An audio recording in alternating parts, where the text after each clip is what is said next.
Hello everyone, आप सब कैसे हैं। मैं उम्मीद करता हूं कि बहुत अच्छे होंगे और अपनी पढ़ाई को बहुत अच्छे से कर रहे होंगे। मैं आकाश कुमार बढ़ाना आईसीटी वर्चुअल क्लासरूम में आपका बहुत बहुत स्वागत करता हूं मेरे प्यारे बच्चों। जैसा आपको बताया कि आपकी 7th क्लास है और हम लोग देख रहे हैं पृथ्वी हमारा आवास, जो आपकी पुस्तक है, इसी पर हम लोग बात कर रहे थे और हम बात देख रहे थे कि पृथ्वी के अंदर की जो स्थिति है उसको हम लोग पढ़ रहे थे। आज इस चैप्टर को अंतिम रूप देंगे, फिर इसके बाद हम नेक्स्ट चैप्टर है आपका वायु, उसी को आपको प्रारंभ करेंगे। तो अभी तक जितना हमने पढ़ा है, कल के लेक्चर में किसी भी बच्चे का कोई अगर डाउट है, कोई कमेंट है, कोई चीज़ आपको समझ नहीं आई है मेरे प्यारे बच्चों, तो आप लोग मुझसे लाइव जुड़कर चैट के माध्यम से आप अपनी क्वेरी को, अपने प्रश्न को मुझसे पूछ सकता है। कोई भी स्कूल का कोई भी बच्चा, अगर कोई आपकी क्वेरी है, कोई आपका प्रश्न है, कोई चीज़ आपको समझ नहीं आई है, तो बच्चों आप मुझसे पूछ सकते हैं। नहीं तो हम चलते हैं सीधा डिजिटल बोर्ड की तरफ। मैं आपको दोबारा बता दूं एक बार बच्चों, देखिए 7th क्लास में मैं आपका चैप्टर नंबर 4 आपका कल आपका प्रारंभ किया था बच्चों, और उसमें हम लोग आपका वायु जो हमारा आपका टॉपिक था उसको हम लोग पढ़ रहे थे। क्लियर है? वायु के हमने विषय में पढ़ा कि वायु हमको कैसे मिलती है, हमारे पृथ्वी पर कैसे फैली हुई है, इसके विषय में हमने पढ़ा। और हमने ये भी देखा कि हम वायु हमको कहाँ से मिलती है और क्या कारण है कि जो वायु की मात्रा है वो हमेशा बराबर बनी रहती है, इसके विषय में हमने जाना। जैसा कि हम लोग आपका देख रहे थे कि हमारे द्वारा छोड़ी गई कार्बन डाइऑक्साइड जो है पौधे उसको एब्जॉर्ब करते हैं, और वो क्या करते हैं, कार्बन डाइऑक्साइड को एब्जॉर्ब करते हैं, उसको लेते हैं और हमको वापस में क्या छोड़ते हैं, आपका ऑक्सीजन जो है, ऑक्सीजन को आपका छोड़ते हैं। इसी के साथ क्या होती है, हमारी सारा बैलेंस जो है आपका बना रहता है। फिर उसके बाद हम लोगों ने आपका देखा कि हमारे वायुमंडल में अगर हम लोग गैसों का आपका परसेंटेज देखें, तो गैसों के परसेंटेज के हिसाब से अगर हम लोग बात करें तो पहली नाइट्रोजन ऐसी गैस होगी बच्चों जिसका आप लोग परसेंटेज वो आपका देख सकते हैं, 78% आपको नाइट्रोजन आपको मिलेगी। और सिंपल ये प्रश्न भी आपको याद रखना है कि जब आपके कंपटीशन होता है, तब क्विज कंपटीशन होता है, या फिर आप कोई भी व्यवहारिक रूप से याद रखते हैं साथ में परीक्षा के साथ भी कि वायुमंडल में सर्वाधिक प्रतिशत में पाए जाने वाली गैस कौन सी है, तो आप क्या कहेंगे कि नाइट्रोजन ऐसी गैस है जो आपका सर्वाधिक प्रतिशत में पाई जाती है। क्लियर है? दूसरा देखिए बच्चों, फिर दूसरे नंबर पर मिलती है आपकी ऑक्सीजन। ऑक्सीजन ध्यान रखना, इसे O2 बोलते हैं, इसका जो सूत्र है O2 है बच्चों। क्लियर है? ऑक्सीजन ये कितना परसेंट है, लगभग 21% ये हम लोगों को मिलती है। फिर उसके बाद दूसरा अगर हम लोग बात करें तो आपका परसेंट में सबसे ज्यादा आपका नाइट्रोजन के बाद ऑक्सीजन हम लोगों को मिलती है। और जैसा आपको पता है कि हम लोग ऑक्सीजन को ग्रहण करते हैं, यानी कि हम सांस लेने में जो हमारे लिए वायु की आवश्यकता होती है वो कौन सी वायु है बच्चों, वो है ऑक्सीजन। और हम कौन सी गैस को आपका रिलीज करते हैं ऑक्सीजन को ग्रहण करने के बाद, तो हम कार्बन डाइऑक्साइड को आपका छोड़ते हैं। अब देखिए, अगर मैं बात करूं कि ऑक्सीजन के बाद, मैंने आपको कल सभी बता दिया था वैसे बच्चों, फिर भी मैं आज आपको बता रहा हूं, ठीक है, ध्यान दीजिए थोड़ा सा। अगर मैं ऑक्सीजन की बात करूं कि ऑक्सीजन के बाद कौन सी परसेंट पे आती है, तो आपको ध्यान रखना है ऑर्गन जो है आपका 0.93% जो है आपको देखने के लिए मिलेगी। क्लियर है? सभी बच्चे अपनी कक्षाओं में बैठ जाएं, जो हाथ जोड़ रहे हैं वो आपका देख रहे हैं, सारे स्कूल आपको देख रहे हैं बच्चों, आराम से बैठिए। क्लियर है? और फिर उसके बाद आप देखेंगे और बहुत सारी अन्य ऐसी गैसें भी होंगी, वो भी मिलेंगी, लेकिन उसके बाद आपको मिलता है कार्बन डाइऑक्साइड और उसके बाद मिलेंगी अन्य गैस। ये चीजें मैं आपको कल भी मैंने आपको बताई थी। अब देखिए, थोड़ा सा आप लोग ध्यान देना है बच्चों, मैं आपको बता रहा था इसके विषय में कि किस तरह से कार्बन डाइऑक्साइड की जो आपकी मात्रा है वो निरंतर आपकी बढ़ रही है, और उससे बढ़ने से क्या हो रहा है, हमारे तापमान में, हमारे जलवायु में वो आपकी निरंतर वृद्धि हो रही है। और उस वृद्धि से आप देख सकते हैं कि जब कार्बन डाइऑक्साइड बढ़ेगी तो हमारे मौसम परिवर्तन में, हमारे ऋतुओं में, जो हमारे ऋतु हैं उनमें सब में आपका इफेक्ट और इम्पैक्ट हम लोगों को दिखाई दे रहे हैं। क्लियर है? इसके बाद जो हमें टॉपिक शुरू करना था वो था वायुमंडल की संरचना। मैं कल आपको बेसिक रूप में भी आपको बता चुका था थोड़ी थोड़ी चीजें, लेकिन एक बार पुनः मैं इनको दोबारा शुरू करता हूं। सबसे पहले हम लोग बात करेंगे वायुमंडल की संरचना, कि जो हमको वायुमंडल हमारे पृथ्वी के चारों ओर है। क्लियर है? तो सबसे पहला क्वेश्चन तो मैं आपको ये बताना चाहता हूं, अगर कोई आपसे पूछ ले कि क्या कारण है कि आपका पृथ्वी पर वायुमंडल टिका हुआ है, क्लियर है, तो बच्चों आपको पता होना चाहिए गुरुत्वाकर्षण बल की वजह से जो आपका वायुमंडल है ये पृथ्वी पर है। क्लियर है? और यही कारण है कि यहां पर क्या है, जीवन आपका संभव है। अब हम बेसिक पॉइंट पर चलते हैं कि वायुमंडल की संरचना अब आपकी किस प्रकार है, थोड़ा इस पर हम लोग अपना बात करेंगे। तो देखिए, हमारा वायुमंडल 5 परतों में विभाजित है, यानी कि आप पूरे वायुमंडल को देखेंगे, जो आपकी मोटी परत है वो 5 परतों में आपकी डिवाइड है, यानी कि 5 उसकी लेयर है। क्लियर है? जो पृथ्वी की सतह से आरंभ होते हैं। क्लियर है? यानी कि पृथ्वी की जहां से आपका सरफेस है वहां से प्रारंभ होकर आसमान तक, आकाश तक जाती है। सबसे पहले आप लोग ध्यान देना इसमें बच्चों, सबसे पहले है आपका क्षोभ मंडल, समताप मंडल, मध्य मंडल और आपका बाह्य मंडल और बहिर्गमी मंडल। आइए हम इसको चित्र में देखते हैं, फिर आगे बढ़ेंगे। देखिए, सबसे पहले आप ध्यान दीजिए, यहां से अगर आप लोग आपका देखेंगे तो मान लीजिए अगर ये आपकी अर्थ है, ये वाला पूरा सरफेस, ये आपका पृथ्वी है, ये यहां तक। तो अगर आप बात करेंगे सबसे पहले आपको कौन सी परत मिलेगी बच्चों, तो आपको ध्यान देना है, सबसे पहले आपको परत मिलेगी क्षोभ मंडल। इसको थोड़ा सा आपको ध्यान रखना है, कौन सी परत है, क्षोभ मंडल आपको देखने के लिए मिलेगा बच्चों। क्लियर है? अब देखिए, अगर मैं क्षोभ मंडल की बात करूं तो क्षोभ मंडल पृथ्वी से 10 किलोमीटर, कितना, 10 किलोमीटर तक ही आपको क्या मिलेगा, आपको क्षोभ मंडल की सीमा मिलेगी, यानी कि यहां तक ही आपका क्षोभ मंडल बनाया हुआ है।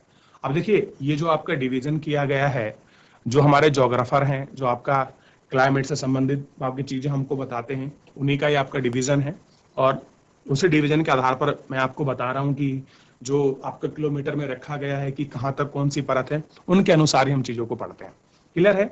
अब देखिए, 10 किलोमीटर पर जहां ये आपका विरल होता है, विरल मतलब हल्का हो जाता है क्षोभ मंडल, तो वहां आपकी क्षोभ सीमा है।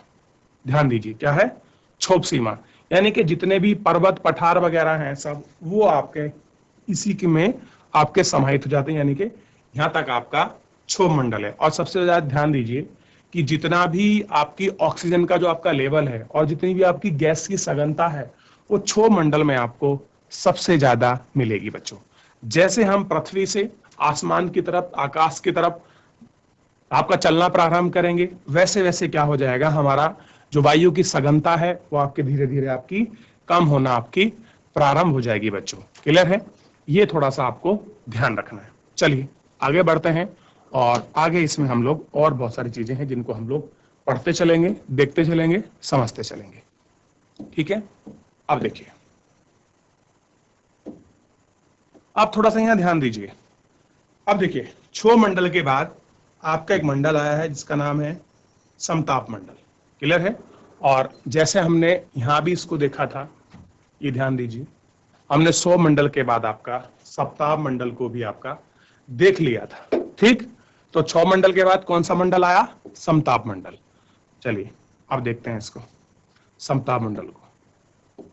ये देखिए, सप्ताह मंडल में क्या होता है, तो पहले आपको पता होना चाहिए कि समताप मंडल जो है लगभग आपका 40 और 50 के बीच, यानी कि लगभग 45 तक क्या होता है, समताप मंडल की आपकी सीमा मिलती है। क्लियर है बच्चों? कितनी मिलती है, समताप मंडल की आपका सीमा मिलती है।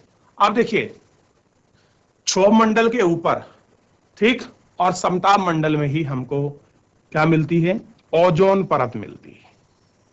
क्या मिलती है, ओजोन परत आपको देखने के लिए मिलेगी। क्लियर है? ओजोन परत के विषय में मैं आपको जब सारे मंडल पढ़ा दूंगा उसके बाद मैं आपको ओजोन परत के विषय में बताऊंगा कि क्या कारण है कि ओजोन परत में आपका क्षरण हो रहा है, और क्या कारण है कि जो हमारा टेम्परेचर है पृथ्वीवास 1 डिग्री सेंटीग्रेड या 2 डिग्री सेंटीग्रेड जो आपका टेम्परेचर बढ़ रहा है, उसमें क्यों बढ़ रहा है, ओजोन परत का पहले क्या योगदान था, अब चीजें किस प्रकार हो रही हैं, ये सब मैं आपको बताऊंगा। लेकिन उससे पहले हम लोग जो है अपनी जो आपका मंडल पढ़ रहे हैं उसी पर हम लोग अपना पूरा फोकस रखेंगे, ओजोन परत को भी मैं आपको समझाऊंगा। देखिए, आप देखते होंगे जितने भी हमारे प्लेन वगैरह उड़ते हैं, क्लियर है, हवाई जहाज की मैं स्पेशल बात कर रहा हूं, हवाई जहाज आपका क्षोभ मंडल से ऊपर ही उड़ते हैं। कहां उड़ते हैं, जो हमारे क्षोभ मंडल की सीमा है उससे ऊपर उड़ते हैं। क्योंकि आप देखेंगे जब भी हमारे प्लेन वगैरह उड़ते हैं उनके सामने किसी प्रकार की आपकी समस्या नहीं होनी चाहिए, जैसे आपकी मौसमी समस्या ना हो। क्लियर है? ऐसा नहीं कि बारिश हो रही है उसके बीच से आपका प्लेन निकल रहा है, तो वो उनका हानि हो सकती है। जो उनको सिग्नल है उनको डिस्ट्रैक्ट करते हैं। इसीलिए जितने भी आपके प्लेन होते हैं सब आपके समताप मंडल में उड़ते हैं। क्लियर है? ये चीज आपको ध्यान होना चाहिए बच्चों। अब देखिए, इसके बाद अगर आप लोग ध्यान देंगे और वहां इसको देखेंगे तो समताप मंडल के बाद आप दूसरी आपकी सीमा मिलेगी आपको मध्य मंडल। तो सबसे पहले आप ध्यान रखना है कि हम नीचे से ऊपर के क्रम में बढ़ते चल रहे हैं। एक हमने देखा, दूसरी सीमा को हमने देख लिया, अब हम आगे बात करेंगे। देखिए, समताप मंडल को देखा, अब देखिए समताप सीमा आएगी और समताप सीमा के ऊपर क्या होगा बच्चों, ध्यान दीजिए, मध्य मंडल। मध्य मतलब बीच में, ठीक है, मध्य मंडल। अगर हम लोग मध्य मंडल की बात करें कि मध्य मंडल की जो ऊंचाई है वो कितनी है, ये देखिए ऊंचाई आपको किलोमीटर में दी गई है। ठीक, आपको ध्यान रखना है। तो ये शुरू होगी लगभग 45 और 50 से मध्य मंडल, और ये जाएगा आपका लगभग 90 से और 80 के बीच, यानी कि आप 85 मान सकते हैं, ऐसा लगभग है। कोई आपका जरूरी नहीं कि आपका 85 हो। ठीक, तो ये क्या होगा, आपका मध्य मंडल होगा। ये पूरी बीच का ये क्या होगा, आपका मध्य मंडल होगा। अब देखिए, जैसा मैंने आपको बताया है, आप जितना पृथ्वी से ऊपर की तरफ आपका बढ़ना प्रारंभ करेंगे तो जो गैस हैं, जो हमारी वायु हैं, वो कैसी हो जाएंगी, कम आपको मिलना शुरू हो जाएंगी। ठीक है, और उसके बाद क्या होगा, ऊपर जितना बढ़ते चले जाएंगे वो आपकी विरल होती चली जाएंगी। तो ये आपका मध्य मंडल है। और मध्य मंडल के बाद आपकी आती है मध्य मंडल की सीमा। ठीक, ये देखिए, ये रही मध्य मंडल की सीमा। और मध्य मंडल की सीमा के बाद आप लोग देख सकते हैं बच्चों, फिर आपका आएगा बाह्य मंडल, और बाह्य मंडल का जो है बहिर्मंडल। ये जो मंडल है ये आकाश में आपका विलीन हो जाता है। क्लियर है? हम ऊपर का नहीं बता सकते क्योंकि अभी तक जो हमारा आकाश है उसका पॉइंट कहाँ है हम लोग अभी नहीं पहुंच पाए हैं। क्लियर है? इसका हमें नहीं पता। आइए, जो इनके विषय में है, एक हमने फिलहाल आपके चित्र को एक्सप्लेन किया था, बाकी जो है थोड़ा इससे आगे बढ़ते हैं और उसको देखते हैं। देखिए, क्षोभ मंडल, यह परत वायुमंडल की सबसे महत्वपूर्ण परत है। कैसी है? आपकी सबसे इंपॉर्टेंट जो आपकी परत है वो आपकी ये है, ध्यान देना है। ठीक है, और इसकी ऊंचाई 13 किलोमीटर है। कितना है? 13। देखिए, वहां 10 तक बताई थी, नंबर नहीं था एग्जैक्ट, तो मैंने आपको 10 बार बोल दिया था, 13 तक है। ठीक, हम इस मंडल में मौजूद वायु में सांस लेते हैं। कह रहे यही वो मंडल है जहां से हम, जो हमको वायु मिलती है जिसमें हम सांस लेते हैं। मौसम की लगभग सभी घटना जैसे वर्षा, कोहरा, ओलावृष्टि इसी परत के अंदर होती है। यानी कि मौसम संबंधी जितनी भी घटनाएं हैं वो सारी घटना कहाँ होती हैं बच्चों, तो आपको पता होना चाहिए। तो मौसम संबंधी सारी घटना आपका क्षोभ मंडल के अंतर्गत ही होती है। ठीक है, ये आपको ध्यान देना है। जैसे वर्षा हो गया, कोहरा हो गया, ओला वर्षा हो गई, ये जितनी भी आपकी चीजें हैं सब आपको क्षोभ मंडल में देखने के लिए मिलेगी। यानी कि अगर प्रश्न ये बन जाता है कि आपका मौसम संबंधी घटना किस मंडल में होती है, चाहे आपका ऑप्शन में क्षोभ मंडल दिया हो, आपको समताप मंडल दिया हो, मध्य मंडल दिया हो, या आपको बहिर्मंडल दिया हो, तो आपका आंसर बिल्कुल स्पष्ट रहेगा कि जितनी मौसम संबंधी जो भी आपकी घटनाएं हैं वो सारी घटनाएं क्या होती, कहाँ होती हैं बच्चों, ध्यान देना है आपको। ये सारी घटना आपकी क्षोभ मंडल में होती है। ठीक, आगे देखते हैं। हम बात कर रहे हैं आपका समताप मंडल की। तो समताप मंडल, क्षोभ मंडल के ऊपर का भाग समताप मंडल कहलाता है। यानी कि क्षोभ मंडल के जो ऊपर का भाग है वो आपका समताप मंडल है। यह लगभग 50 किलोमीटर की ऊंचाई तक फैला है। कितना फैला है अगर हम इसकी बात करें तो लगभग 50 किलोमीटर तक ये आपका फैला हुआ है। यह परत बादलों एवं मौसम संबंधी घटनाओं से लगभग मुक्त होती है। यानी कि इसमें आपका मौसम संबंधी जो आपकी घटनाएं हैं वो नहीं होती। क्लियर है? और क्या होता है, लगभग मुक्त होता है। ठीक है, इसके फलस्वरूप यहाँ की परिस्थितियां हवाई जहाज उड़ाने के लिए आदर्श होती हैं। कह रहे कि जब मौसम संबंधी घटना नहीं है, कोई भी ऐसा कुछ नहीं है, तो कह रहे हैं यहाँ की जो स्थिति है, परिस्थिति, वो क्या होती है, आपका ध्यान देना, हवाई जहाज को आपको उड़ाने के लिए जिस तरह की आदर्श आपका कंडीशन चाहिए, वो सारी कंडीशन आपको कहाँ मिल जाएंगी बच्चों? समताप मंडल के अंतर्गत आपको मिल जाएंगी। क्लियर है? ये आपको पता होना चाहिए, ये आपको देखना चाहिए। क्लियर है बच्चों? चलिए आगे बढ़ते हैं, आगे देखते हैं। समताप मंडल एक महत्वपूर्ण विशेषता यह है, कह रहे जो आपका समताप मंडल है, और कह रहे हैं कि इसकी महत्वपूर्ण विशेषता यह है कि इसमें ओजोन गैस की परत होती है। अब देखिए बच्चों, किसकी परत होती है? ओजोन गैस की। ठीक, यह परत सूर्य से आने वाली हानिकारक गैसों से हमारी रक्षा करती है। और कह रहे कि जो आपकी सूर्य से जो आपकी हानिकारक क्या आती हैं बच्चों, गैस आती हैं, उससे क्या करती है? हमारी रक्षा करती है। ठीक, अब देखिए थोड़ा सा देख लीजिए, ये मान लीजिए आपकी ओजोन परत है। अगर मैं यहाँ ओजोन परत को बना दूं, तो जितनी भी आपके सूर्य से किरणें आएंगी उनको क्या कर देगी? वो आपका रिफ्लेक्ट कर देती है, उनको वापस भेज देती है। क्लियर है? तो उनका खास इंपैक्ट हमको नहीं मिलता। और देखिए अब ओजोन परत का आपका क्षरण हो रहा है, और क्षरण होने का कारण है आपका जो आपकी ग्लोबल आपका वार्मिंग है। उस ग्लोबल वार्मिंग की वजह से जो आपका क्षरण हो रहा है, उस क्षरण की वजह से क्या हो रहा है कि हमारा जो टेम्परेचर है उसमें आपकी वृद्धि हम लोगों को देखने के लिए मिलती है। ठीक है, तो क्या करती है हमारी, ये सूर्य से आने वाली हानिकारक जो गैस हैं उनसे हमारी रक्षा करती है। क्लियर है? ये आपको पता होना चाहिए। आगे देखिए, अगला है मध्य मंडल। मध्य मतलब बीच का, मध्य मंडल की हम लोग बात कर रहे हैं। यह वायुमंडल की तीसरी परत है। कौन सी परत है? आपका तीसरी लेयर है, तीसरी परत है। यह समताप मंडल के ठीक ऊपर है। अब देखिए कहां पर है? समताप मंडल के ठीक ऊपर। ये रहा आपका समताप मंडल, उसके ऊपर देख लीजिए, ये रही आपकी मध्य मंडल। ठीक, आप इसको देख सकते हैं। क्लियर है? देखिए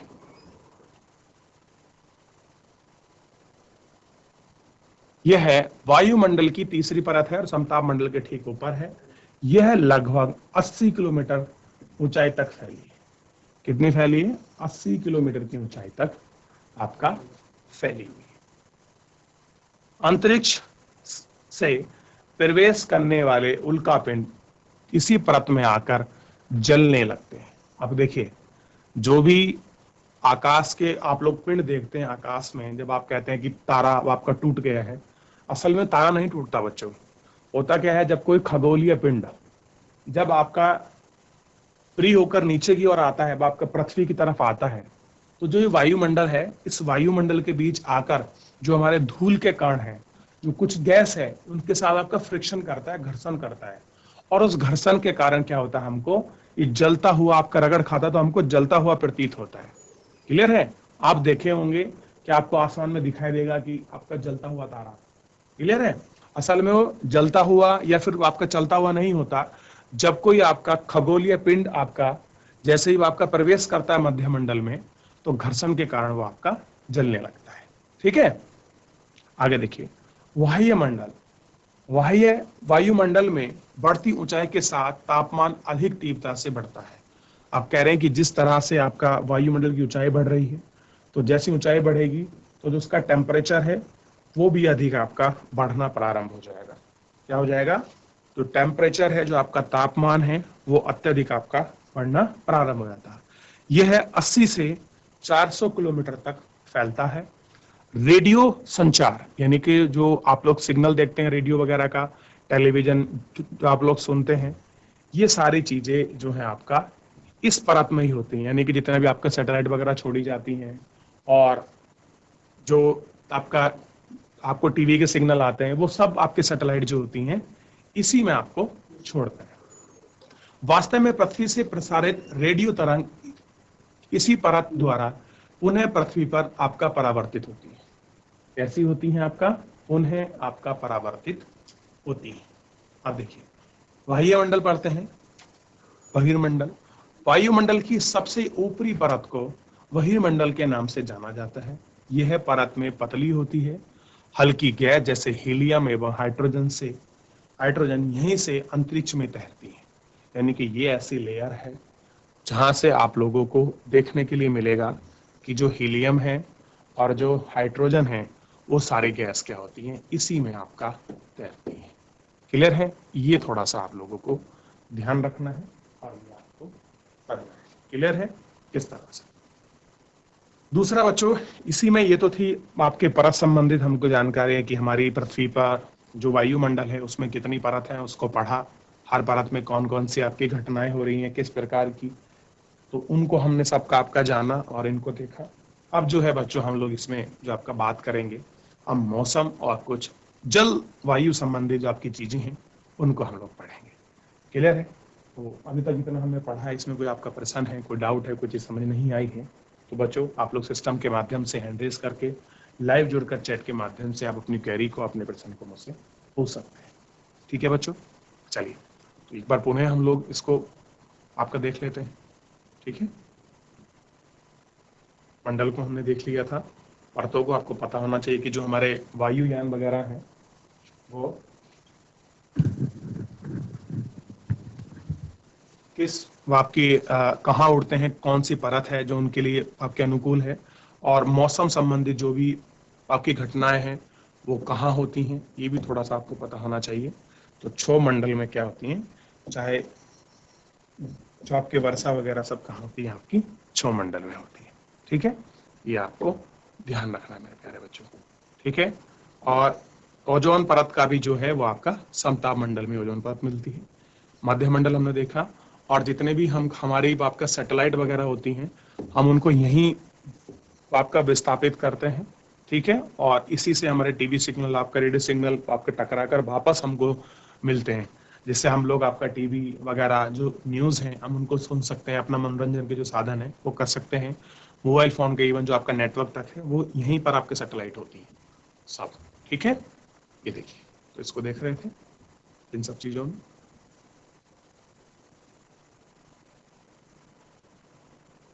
आगे देखिए,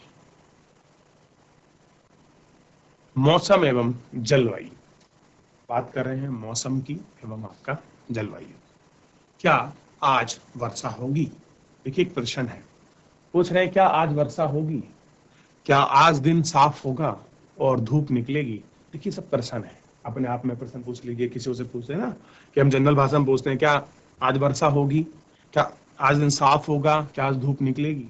कितनी बार हमने क्रिकेट, तो क्रिकेट प्रेमियों के मुंह से एक दिवसीय मैच के भविष्य पर अनुमान लगाते सुना होगा।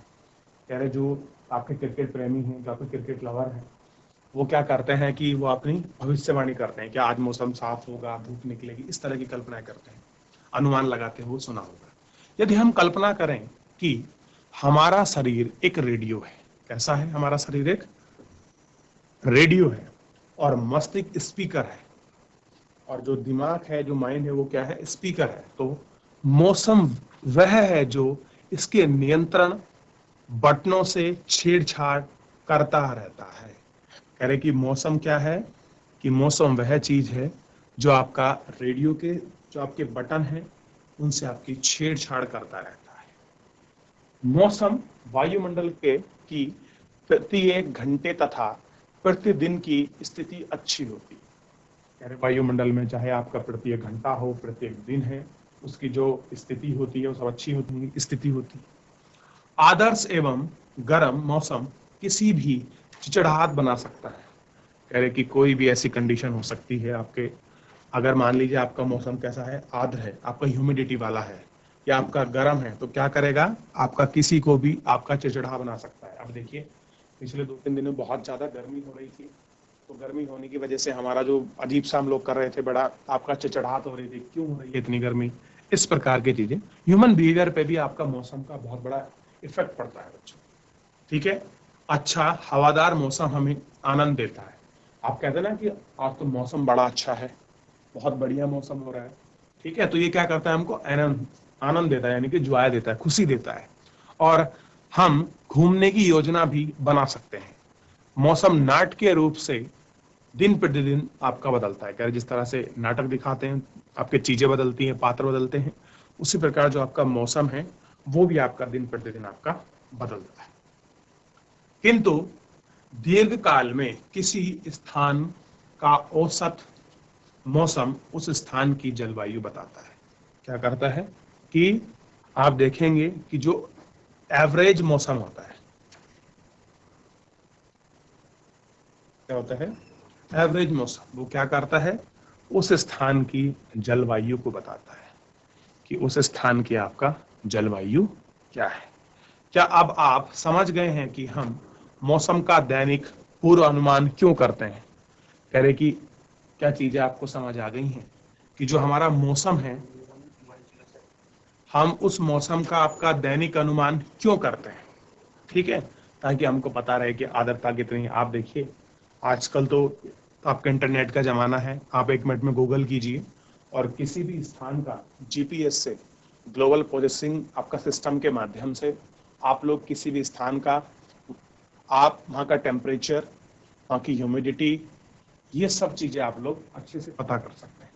ठीक है, कि आज मान लीजिए देहरादून का क्या है, हल्द्वानी का क्या है, रुद्रपुर का क्या है, चमोली का क्या है, पिथौरागढ़ का क्या है, किसी भी स्थान का आप लोग निकाल सकते हैं। क्लियर है? और हम लोग अब देखिए, अब तो ये भी इतना संभव हो गया है, जब से हम लोगों ने आपका मौसम संबंधी, हमने जो अपने कुछ सैटेलाइट भेजे हैं, हम ये भी कंफर्म करके बता देते हैं क्या 4 बजे के बाद वर्षा होगी, आपका परसों वर्षा होने वाली है, 2 दिन के बाद वर्षा होने वाली है। तो हम लोग मौसम संबंधी अब आपका सटीक पूर्वानुमान आपका लगा सकते हैं बच्चों। क्लियर है? ये आपको ध्यान रखना है। तो ये मौसम की जितनी भी स्टडी होती है आप लोग पढ़ेंगे, आपको अच्छे से मिले, क्लाइमेटोलॉजी जब आप लोग पढ़ेंगे, जलवायु विज्ञान, तो वहां सारी चीजें आपको बहुत अच्छे से आपका क्लियर हो जाएंगी। ठीक है, अभी तो आपकी शुरुआत है, अभी तो बहुत लंबा सफर, बहुत लंबी जर्नी आपको तय कर रही है। ठीक, आइए थोड़ा सा हम लोग टेम्परेचर के विषय में, तापमान के विषय में पढ़ते हैं और इसको देखते हैं। ठीक है, बात कर रहे हैं टेम्परेचर।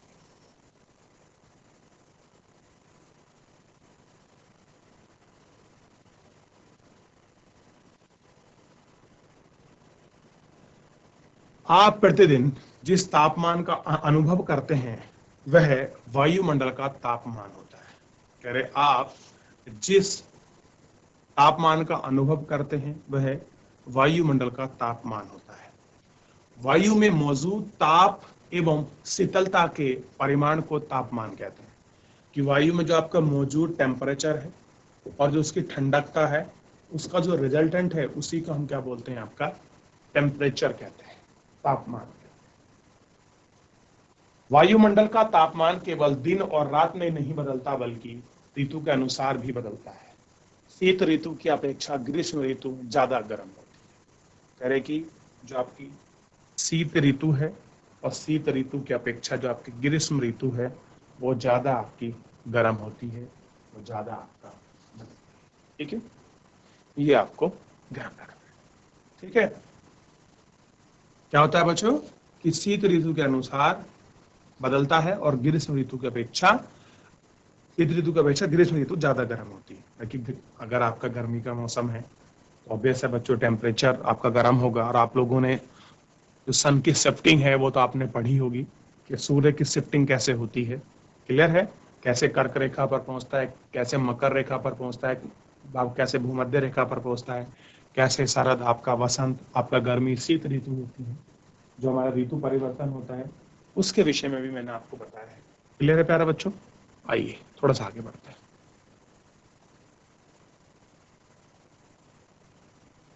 देखिए, आपतन देखते हैं थोड़ा सा। एक महत्वपूर्ण कारक है जो तापमान के वितरण को प्रभावित करता है। क्या करता है? जो तापमान का वितरण है उसको क्या करता है, आपका प्रभावित करता है। सूर्य से आने वाली वह ऊर्जा जिसे पृथ्वी को रोक लेता है, आपतन कहलाती है। यानी कि सूर्य से जो आने वाली ऊर्जा है, यानी जो आने वाली किरण है, उसको पृथ्वी पर आने पर रोक लेता है, उसको कहते हैं आपतन। आपतन यानी कि सूर्य तप की मात्रा भूमध्य रेखा से ध्रुवों की ओर घटती है। यानी कि ये देखिए, अगर हम लोग यहाँ बात करें, ये हमारी पृथ्वी होगी, ये हमारी भूमध्य रेखा होगी 0 डिग्री। ध्यान दीजिए, जैसे ही हम भूमध्य रेखा से ध्रुवों की तरफ चलेंगे, ये आपके पोलर एरिया है, ये आपके ध्रुवीय क्षेत्र हैं, तो जैसे हम ध्रुवों के क्षेत्र चलेंगे तो यहाँ की ओर क्या होती है, आपकी घटती जाती है। क्या है कि ध्रुवों की ओर आने पर जो सूर्य तप है वो क्या होता है, आपका कम होता जाता है। ठीक है, घटती जाती है, ये आपको बताना चाहिए। इसलिए तापमान उसी प्रकार घटता है। क्या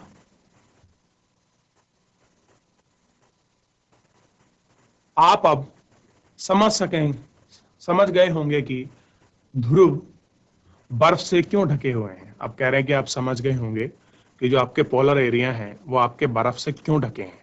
क्यों ढके हैं बच्चों? क्योंकि वहां सूर्य की जो आपकी किरणें हैं, जो सूर्य का तप है, वो ऊर्जा है, वो आपकी उनको प्रॉपरतः प्राप्त नहीं होती। जिस प्रकार को आप देखेंगे इक्वेटर पर, भूमध्य रेखा पर इतना हमको टेम्परेचर मिलता है, उस टेम्परेचर के मुताबिक उतना वहां तुलनात्मक रूप से आपका नहीं मिलता। क्लियर है? क्योंकि ध्रुवों पर जो सूर्य की किरणें हैं वो आपकी तिरछी पड़ती है। कैसी पड़ती हैं आपका बच्चों? तिरछी पड़ती है। ठीक है, ये आपको ध्यान देना है।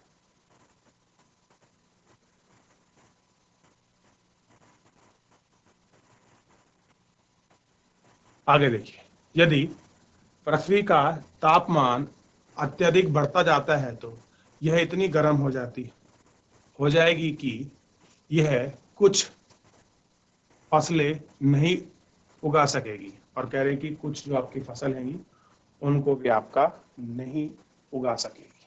ठीक है, गांव की अपेक्षा नगरों का तापमान बहुत अधिक होता है।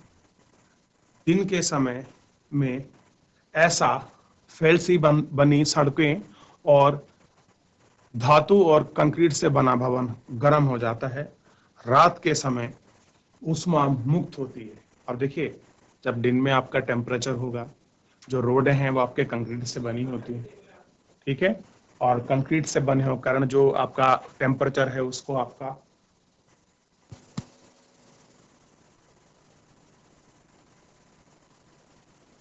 टेम्परेचर होता है वो बनी होती है और उसको वो क्या करते हैं, आपका एब्जॉर्ब कर लेते हैं। ठीक है, तो ये आपको पता होना चाहिए। फिर क्या होती है, रात में उसको वो आपका रिलीज करते हैं। ठीक, तो आपको ध्यान दीजिए, रात को क्या करती हैं वो आपका उनको रिलीज करती है। नगर के भीड़ वाले ऊंचे भवन गर्म वायु को रोक लेते हैं। कह रहे जो रात में जो आपकी टेम्परेचर निकलता है वो उसको गर्म वायु को आपका हमेशा रोक लेते हैं, जिससे नगर का तापमान बढ़ जाता है। होता क्या है, जिससे आपका जो टेम्परेचर है, शहर का जो टेम्परेचर है वो आपका बढ़ जाता है। ठीक है, ये ध्यान देना, इसको देखिए।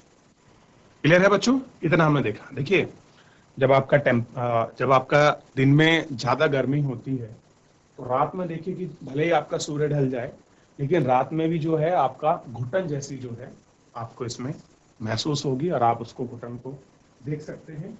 ये सारी चीजें आपको देखने के लिए मिलेंगी बच्चों। क्लियर है? आप इनका ध्यान रखिए, उनको याद रखिए अच्छे से। क्लियर है? चलिए आगे बढ़ते हैं और उसको देखते हैं बच्चों।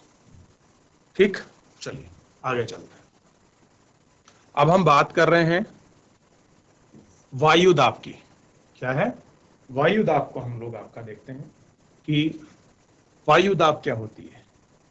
यह जानकर आपको आश्चर्य होगा कि वायु हमारे शरीर पर उच्च दाब के साथ बल लगाती है, किंतु हम इसका अनुभव नहीं करते। कह रहे जो आपकी वायु है क्या करती है, जो हमारा शरीर है उस पर आपका उच्च दाब के साथ बल लगाती है, किंतु हम इसका अनुभव आपका नहीं करते हैं।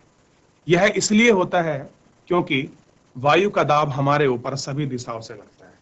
कह रहे जो वायु का दाब है वो हमारे ऊपर आपका सभी दिशाओं से आपका लगता है। हमारा शरीर विपरीत बल लगाता है। और कह रहे हैं कि जो हमारा शरीर है वो क्या करता है, आपका विपरीत आपका बल लगाता है। वायु का दाब हमारे शरीर के क्या लगता है, सभी दिशाओं पर लगता है, और हमारा शरीर क्या करता है, उस पर आपका विपरीत आपका बल लगाता है। पृथ्वी की सतह पर वायु के भार द्वारा लगाया गया दाब वायु का दाब कहलाता है। यानी कि पृथ्वी की सतह से जो आपका वायु द्वारा जो भार है, जो लगा है, जो आपका दाब लगा है, उसे क्या कहेंगे हम? आपका वायु दाब कहते हैं। क्लियर है? वायुमंडल में ऊपर की ओर जाने पर दाब तेजी से गिरने लगता है। कह जब हम वायुमंडल में कहा जाते हैं, ऊपर की तरफ जाते हैं, तो दाब क्या है आपका? तेजी से गिरने लगता है। बच्चों उसका एक नियम है, अगर आपका टेम्परेचर हाई होगा तो आपका प्रेशर लो रहेगा। क्लियर है? अगर कैसा है, टेम्परेचर आपका हाई है तो प्रेशर क्या होगा? आपका लो होगा। अगर प्रेशर आपका ज्यादा है तो आपका टेम्परेचर कैसा होगा? कम होगा। ये फिजिक्स का आप रूल जब पढ़ेंगे आपको समझ आएगा कि हाँ ये नियम लगता है कि जो अपोजिट होता है किसके? जो आपका टेम्परेचर अपोजिट है आपका प्रेशर के। ये आपको ध्यान रखना है। समुद्र स्तर पर वायुमंडल का दाब सर्वाधिक होता है और ऊंचाई पर जाने पर यह घटता है। वायुमंडल का क्षैतिज वितरण किसी स्थान की उपस्थिति वायु के तापमान को प्रभावित होता है। अधिक तापमान वाले क्षेत्र में वायु गर्म होकर ऊपर उठती है। कह रहे कि जहां पर टेम्परेचर अधिक होता है, टेम्परेचर अधिक होने पर वायु गर्म होकर क्या होती है? ऊपर उठती है और निम्न दाब वाले क्षेत्र बनते हैं। निम्न दाब बादल युक्त आकाश एवं नम मौसम के साथ जुड़ जाते हैं। कब तापमान वाले क्षेत्र की वायु ठंडी होती है? कह रहे जिस क्षेत्र पर तापमान कम होता है वहां की जो वायु होती है वो कैसी होती है? आपकी ठंडी होती है। ये आपको ध्यान देना है। इसके फलस्वरूप यह है भारी होती है। और कह रहे कि अगर इसका फलस्वरूप देखें तो वो कैसी होती है?